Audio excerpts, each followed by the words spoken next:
Team.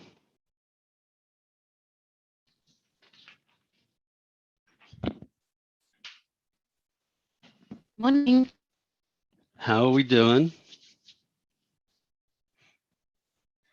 Yeah, good. Your little house wasn't washed away with all this rain? No. Good.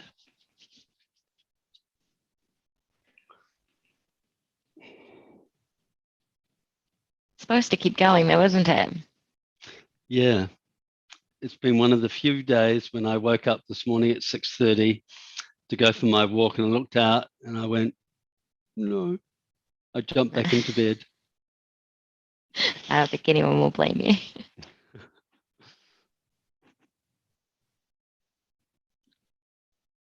Although it's cleared up a little bit.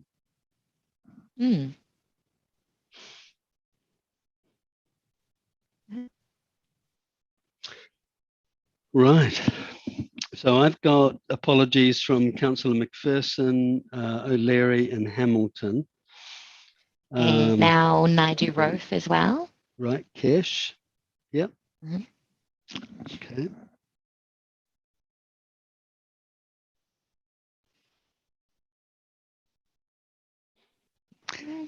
Morena, Chair. Morning, everyone. Hey, Rob, Maxine. Good morning, Ewan. Morning, Maxine. I'm always so pleased to see you guys. You're my one reliable participant. Only takes three of us. I know. Although Sarah's often on the... Three musketeers, eh? Yep. No. Yep. I often get texts in the morning, last minute. Oh, Ewan, do you have the quorum? I don't know if I can make it. And it's like, it's really hard to know, right? Until the meeting starts, you don't know who's going to turn up. Yeah.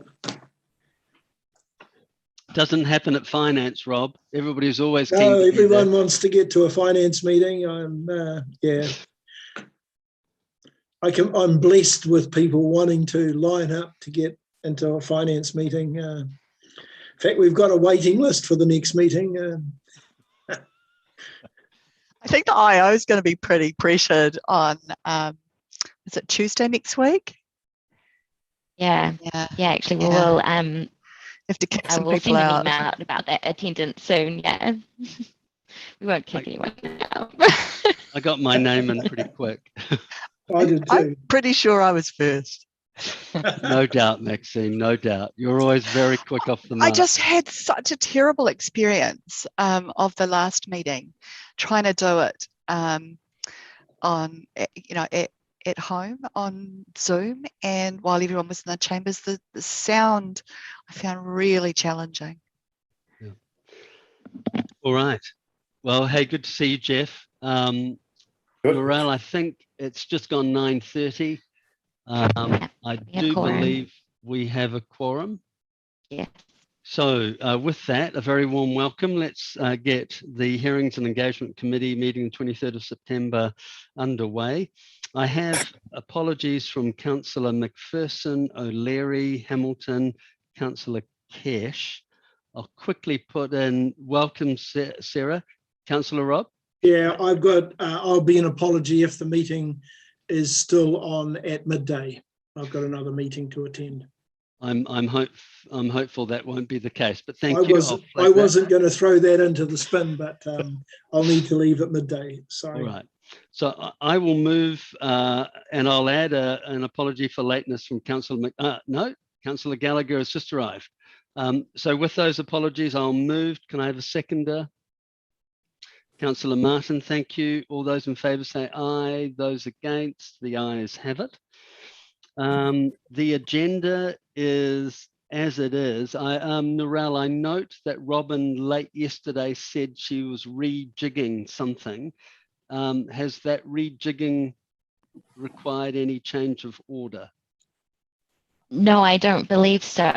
Don't think we've quite got Robin in the meeting yet, but we've got Evelisa. It's just a small change to the staff recommendation in item 7. So excellent. Okay. Run it as is on the agenda. Yeah, thank you. So in which case I'll I'll move the agenda. Second by Councillor Martin. All those in favour say aye. Those against, the ayes have it.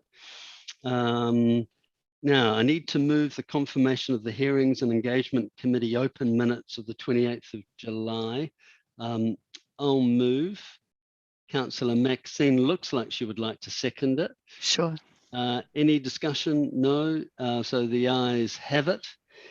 Right. Well, that then brings us to what I think is item 5, parking restrictions, traffic bylaw, and happy to hand that over to Robin Denton.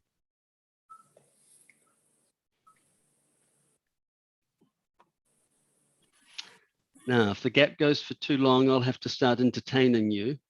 Evelisa is trying to speak, but we cannot hear you, Evelisa. You're not on mute, but we can't hear you.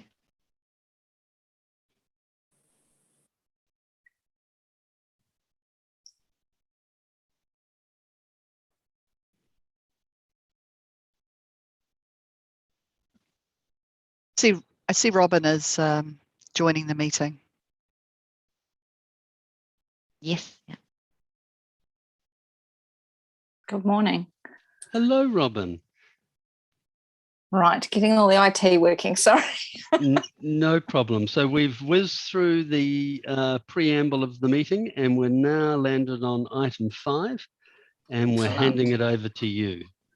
Brilliant. Thank you for that and apologies for lateness. All good. Right. Okay. Item 5. Now I'm scrolling through the minutes. Here we go. Okay. So the first one is parking restrictions and traffic bylaw changes. A reasonably simple group of changes proposed. A little bit of a combination of some final tidy up work with the work that we've been doing to get all of our GIS up and running. So we've as elected members will recognise, we've been putting through a lot of changes that have just really been reflecting what's out on site so that we get everything correct as we move into our GIS base. We're just doing the final mop up of that and doing some good auditing to make sure that it's all taken care of and nice and accurate. And that's really going to be a great resource moving forward because our parking team will be able to actually see those restrictions on their various devices when they're out on site, as well our Infrastructure Alliance crew for road marking and that sort of thing. So that's a really neat piece of work that's being done. And the other ones are just some minor changes as a result of requests for service that we've received. So happy to take any questions. Excellent. So, colleagues, my thinking is I'm happy to move the recommendation on page 14. I'd dearly like to take any issues by exception, and I see Councillor Sarah might have a couple. So, are you coming? I'll second. Oh, wonderful. So, seconded by Councillor Sarah. So, open up for any questions. Yeah, it's a very good report. It's ongoing from what we've dealt with in the past. And on that basis, I'm going to put the motion. Is there any debate? I don't see any debate. So all those in favour say aye. Those against? It looks to me that that's the ayes have it. I'll let you call it, Narelle. Yes, can I just check on Councillor Donovan? Was that in favour? Yes, so the motion is carried unanimously. Wonderful. So moving ahead at light speed here, item 6. Yes, so this one is for speed limit bylaw changes and just for Councillor Donovan, because he probably doesn't have a background to this. Hamilton City Council, as a road controlling authority, have the ability to set speed limits throughout the city. Some years ago, we did some changes to our bylaws so that we had the ability to make changes via resolution of council, and that's delegated to the Hearings and Engagement Committee. We also adopted a speed management plan, which we had worked through via the special consultative process. with our wider community and key stakeholders to develop a view of where we were going to go with speed limits around the city. So we progressively implement that work as and when we do changes out on the network, but it also enables us to capture with new developments. We move them straight into, say, for example, 40 Ks when they're in new residential areas. So we have a reasonably frequent item come to this committee for speed limits. The ones that we have for this particular meeting is a change in Brymer Road. So this is in conjunction with the zoo and Waiwhakariki development to put a short section of 30 kilometres per hour in that area where the two are working together, and there's a major upgrade planned through there. And the other item is for a trial that we are working on with Waka Kotahi, the New Zealand Transport Agency. And this is for 30K variables outside schools. So basically at the beginning and end of the school day, having a 30K speed restriction in place. And the trial is with regard to the sign that's going to be put, signage that's going to be put in place. And there is a picture from memory of that. Yes, on page 39, there's a picture of that signage that's going to be put in place. So there's a few councils around the country that are taking part in this, and this is going to be used to inform some changes that are planned to come through late this year, early next year, for getting 30K speed limits outside schools generally across the country. So on that basis, I'm happy to take any questions. Wonderful, thank you. I see Councillor Max, and then I've got Councillor Sarah. That's what I see so far. So Councillor Max, your question. I think Sarah was in front of me, but oh, you know, I apologise. It's just the way it came up on my screen. Councillor Sarah, go ahead. Then Councillor Max, and then I've got Councillor Gallagher, I think. Thank you. I was just amused by Rob's background of a parking lot. Wasn't sure if that was like. I was wondering why you were smiling so much. Yeah, some kind of, I don't know, like some liminal message. My question was around, Robin, good morning. Good morning. The temporary 30K zones, and I thought the 3:15 p.m. finish time for that, does that, I mean, give enough time for kind of kids to get through out of the classroom through the school gate? It seemed quite like a truncated amount of time. Yeah, so the actual times, so the sign is indicative. Right. The actual times we work up and are particular to every school. But there is a standard formula that's used for all of these, and it's already in place. And for example, our electronic signs are the same. So that's that 35 minutes before the school starts, and then the standard 20 minutes. What that does, in most cases, it is a little bit of a bull rush at the end of the day for everybody getting out. And in the morning, it's more of a sort of a drip feed. And so that's the standard formula that's used across the country, those two timeframes. And that's in the formal Gazette notice that's in place for these.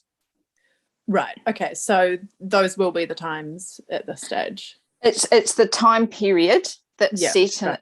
in the in effect the legislation through the Gazette notice, but we work with each school to actually understand what time that actually is. So it's 20 minutes at the end of the school day, and then we find out from the school if they finish at 2:30, for example, then we put the 20 minutes around that, so that the actual times vary, but the time frame itself doesn't. That's weird. So who gazetted that? Was that stuck? Like we have to follow 20 minutes? Yeah, and that's what's been in place. It's been put in place by Waka Kotahi back in about 2010, probably, even prior to that. So yes. Interesting. So if we find like that's not working, say, for example, in consultation with schools, they feel a little bit longer at the end of the day would be appropriate for them. Like, I just think that's just very odd that they were so prescriptive. Is there an opportunity for communication with them to look at altering that? Certainly. I mean, part of the trial is we can certainly feed that sort of thing back through the trial process. As part of the rule changes that they're expecting at the end of this this calendar year, moving into next, they will move from the current Gazette notice into that rule process. So yeah, there's probably an opportunity at that point in time to look at that. Okay. Thank you. And the other part of my question was just, how do you measure success or not? So there are some standard measures that are being used for all of the trial sites. The key one is obviously the speeds through the site, but we'll also be doing some work with the schools, for example, and parents. Yeah. Okay. Cool. Thank you. Right. Councillor Maxine, please, followed by Councillor Gallagher. Thank you, Robin. Report speaks for itself, really. The sign, let's just focus on that in the first instance. How large is it? I couldn't see anything in the report that talked about its size. It is a reasonable size sign, so it is visible. Yes. Yeah, that again is specified in the legislation, so we're just following that. And again, that's part of the trial. If people think it should be a bigger sign, the big thing we need to watch with our signs is often these signs are in the footpath, and so we're trying to get a sign that's nice and big and visible, but also one that you don't smack your head on if you are not watching where you're walking. So that's the balance that they go through. This sign is slightly different to the previous ones. The previous ones used to actually have school zone starts and school zone ends. So by just having school, it's enabled the sign to be smaller, but therefore make the sign, overall larger and make it bigger to see. So, and in terms of where it's situated, I've had a look at all three of the schools that are being proposed. Two of them are in quite open situations that are really obvious schools. What concerns me is Hamilton West School, which is a really busy area with lots of car parking, mature trees, and lots of distraction. Is the sign going to be visible enough in a situation where it's really obvious? And supplementary to that, how will we transition, and introduce the trial? Okay, so first off, one of the conditions for taking part in the trial was actually to do some survey work prior, and that was to make sure that the speeds were down around the right sort of level. So we're not expecting that this sign is going to make a huge radical difference to the speeds through the site. It's more reinforcing and reminding people of the speeds. We're hoping that we are going to get some differential speed through there, but in reality, the difference that a sign makes is generally 2 to 3 Ks. And so that's what we're going to be looking for. The final location of the sign. So the way the speed limit rule works is that basically when we define the location of the speed limit in the bylaw, there's the ability of plus or minus 20 metres for where you actually place the sign. So that's where, when it comes to placing the sign, we take the care to make sure that it's not immediately behind a tree, for example. And we can also do some judicious pruning around trees just to make sure that they are going to be visible.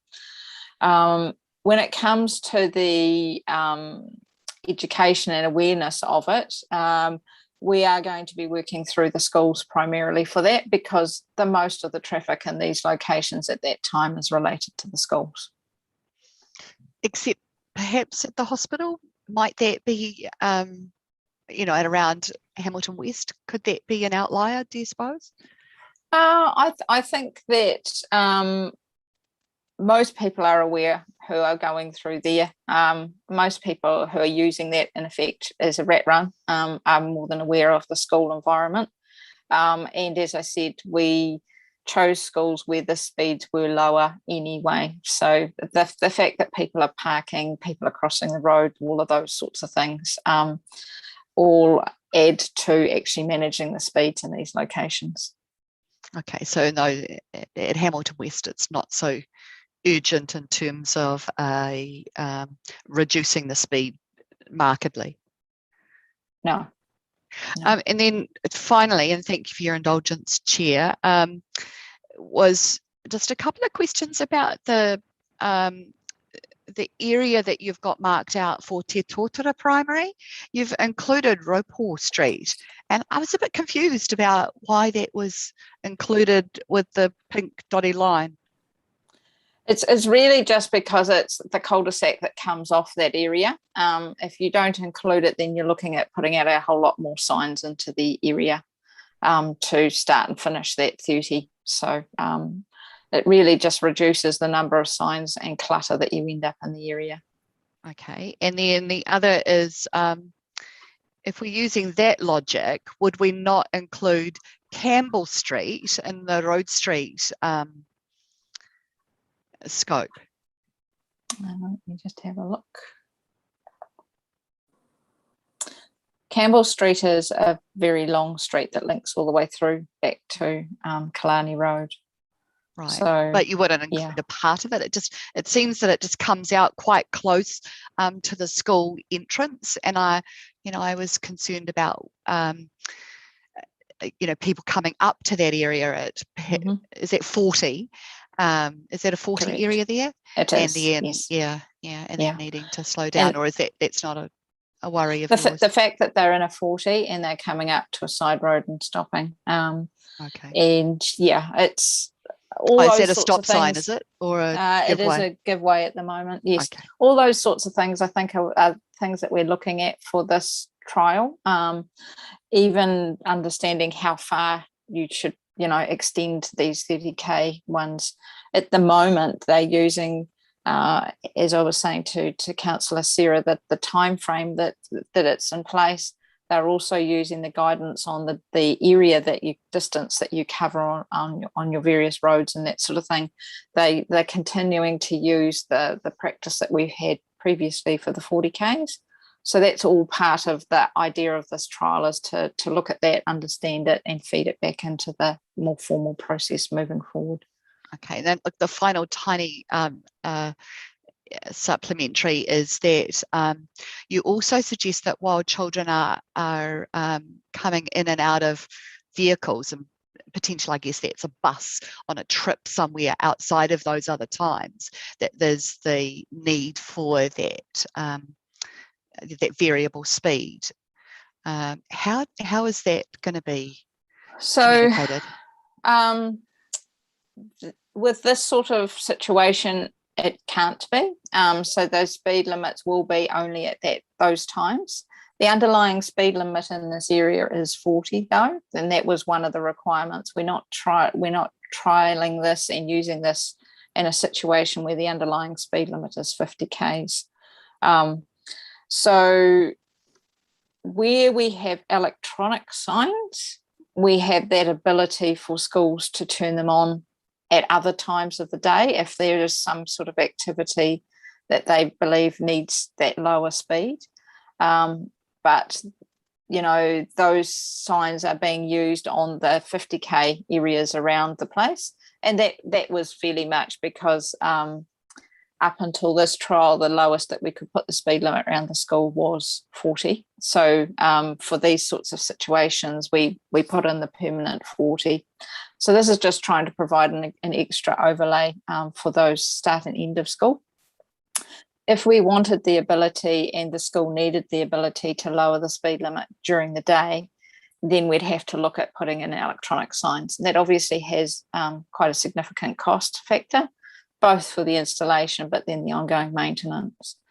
And while we're really fortunate in Hamilton City that's probably not such a big deal because we've got so much in place already, the point of this trial is to help looking at a national picture where there are thousands of schools literally that they're trying to work out how they can implement a 30k speed limit reasonably quickly and without spending millions of dollars on electronic signs that not only cost a lot of money up front, but then have that ongoing cost. Okay, thank you. Thanks, Chair. You're welcome. Councillor Martin, followed by Councillor Mark too. I think Councillor Maxine Van Esten is probably in a supplementary zeroed in on the question I was going to ask. I mean, in an ideal world, you know, the behaviour around our city is that you have those electronic signs and they're reinforcing that you have to slow down. You're saying in this case, this is sort of a trial where you're not using the electronic signs as such. I mean, obviously, if we go to 30 for most of the schools in the town, eventually we have the electronic signs to back that up, even if you're going from 50k down to 30k during the school, the school times. You're saying in this case, basically, this trial is very much reliant on not using electronics, but seeing how a fixed board essentially works in terms of alerting driver behaviour. And I'm just wondering, and presumably the trial is going to show you how attentive motorists are. Yes. So I guess just to be clear, these are in locations where we've got existing 40k speed limits. We don't have electronic signs outside every school. Right. So that's very helpful, because obviously as part of the trial, we may still be in Hamilton facing the crunch where, in fact, like it or not, the electronic sign as a backup may be needed, irrespective of the sign. Obviously we want 30k past schools, but even if it's in a 40k permanent, really that's the issue, is whether people are going to be able to train themselves to go from 40k and rely on a fixed sign, whereas for the rest of the city, we've got used to obviously the electronic sign as a clear reminder. Yes, I think the key difference here will be, and it won't necessarily come out through this trial phase, but once that rule's in place late this year, early next, this is going to become common national practice. So Hamilton's been unusual in the fact that we've actually got on and got the 40Ks for all of our schools in place. And we're probably one of the only ones in the country that have made as much progress as we have. So the rule will require, I think it's a X%, and I think it's about 40% of all schools nationally have that lower speed limit by 2024. So we're not going to be unusual moving forward. This is going to be normal, and it's going to be something that people see every town that they're in, and that there's obviously going to be greater awareness of that. And I would expect things like road codes and all of those sorts of things will change to reflect this requirement. Sorry, No. Councillor Martin, let you carry on. No, you finish. I apologise. Sorry, you finish. So I think when we were rolling out our 40Ks for our schools, we were a little bit of an island in a big ocean, and we were a little bit different probably from the rest of the country for the fact that we have done as much as we have. But moving forward, the rest of the country is going to be sort of catching up with us. And given the fact that we're a member of the Australasian, I'm not sure what they call it, the Roading Authority or the Australasian, where a lot of commonality is, and there's heaps of examples in Australia. Presumably we've got all that data from Australia, from urban areas, it'll be state to state, peri-urban, small rural towns. So obviously there's a heap of this stuff around driver behaviour vis-a-vis these fixed signs already. Yes. In Australia, a majority of theirs are only with fixed signs. They haven't had nearly as many electronic signs as what we've had. Right, thank you. Okay, now, as I said, obviously in the trial, I'll be very intrigued as to how quickly our motorists adapt. Thank you. Thanks, Councillor Martin. Now, Councillor Mark, have you do you still have a question, or are you all good? No, Councillor Gallagher covered everything that I was going to ask as well, driver behaviour and whatnot, and Maxine did too. So, yeah, all good. Cool. Thank you. Well, colleagues, with no further questions, I'm happy to move the motion. If will somebody second? Councillor Sarah, thank you. Open it up for debate. Yeah, if I can start, Mr. Chair, briefly, and I'm sure they'll be far more eloquent than me. We'll be watching this trial with great interest, because this, I guess, in the end, is also a combo of road design, roads that are appropriately designed, for in our case, in an urban area.